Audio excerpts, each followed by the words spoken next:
ကျွန်တော် trading မှာ trend တစ်ခုက continuation ဆက်သွားမှာလားဒါမှမဟုတ်ဘူး trend change တော့မှာလားဆိုတော့ကိုကြိုပြီးတော့ prediction လုပ်တဲ့အခါမှာ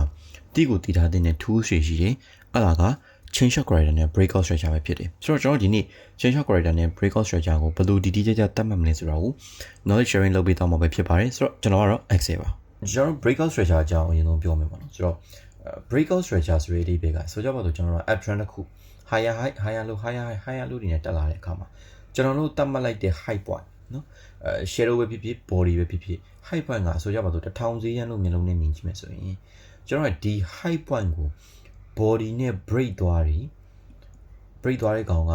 1500ပဲလေဖြစ်ချင်းဖြစ်မယ်ဒါမှမဟုတ်2000ဈေးတန်းလည်းဖြစ်ချင်းဖြစ်မယ်အဓိက break သွားတဲ့ကန်တွေက body နဲ့ break သွားတယ်ဆိုရင်ဒါကိုကျွန်တော် breakout structure လို့ခေါ်တယ်ဒါက up trend အတွက် down trend အတွက်ဆိုရင်ကျွန်တော်ဒါပဲပြောင်းပြန်ပါတော့အဲ့ဒါကြောင့်မလို့ကျွန်တော်တို့ S&P Master Program ရဲ့ပထမဦးဆုံး video မှာ higher high higher low တွေကိုဒီကြကြဘယ်လိုတတ်မှတ်မလဲဆိုတာကိုကျွန်တော်တည်ကြလေးရှင်းပြထားတာဖြစ်တယ်အဲ့လိုဒီကြကြတတ်မှတ်တာလင်းကျွန်တော်ဒီ breakout structure တွေ chain short corridor တွေကိုဒီကြကြတတ်မှတ်မှာပေါ့နော်ဆိုတော့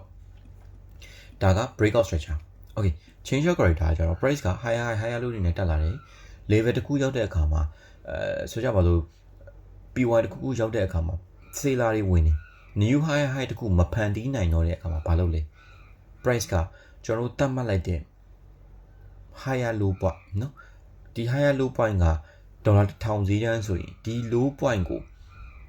break သွားတယ် body နဲ့ break သွားတယ်ဟေးဆိုရင်ဒါကို chain short corridor လို့ခေါ်တယ်ကျွန်တော်ဒီမှာပြောပြသွားရနော် breakout structure ကို chain short corridor ကိုကျွန်တော် break တဲ့ကောင်က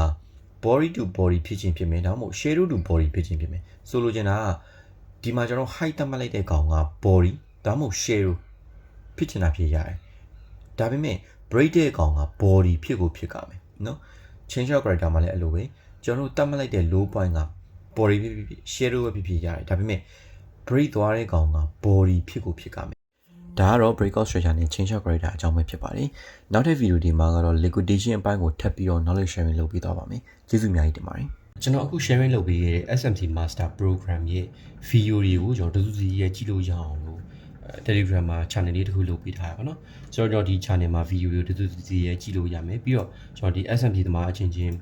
discussion လုပ်လို့ရတဲ့ channel လေးခွဲပေးထားတယ်ပေါ့နော်ပြီးတော့ကျွန်တော်စီမှာ Moonbase နဲ့ Moonbase Plus ဆိုပြီးတော့ community နှစ်ခုရှိသေးရပေါ့နော်ဆိုတော့ Moonbase မှာတော့ကျွန်တော်ရဲ့ trade setup တွေကို recap လုပ်တာမျိုးတွေ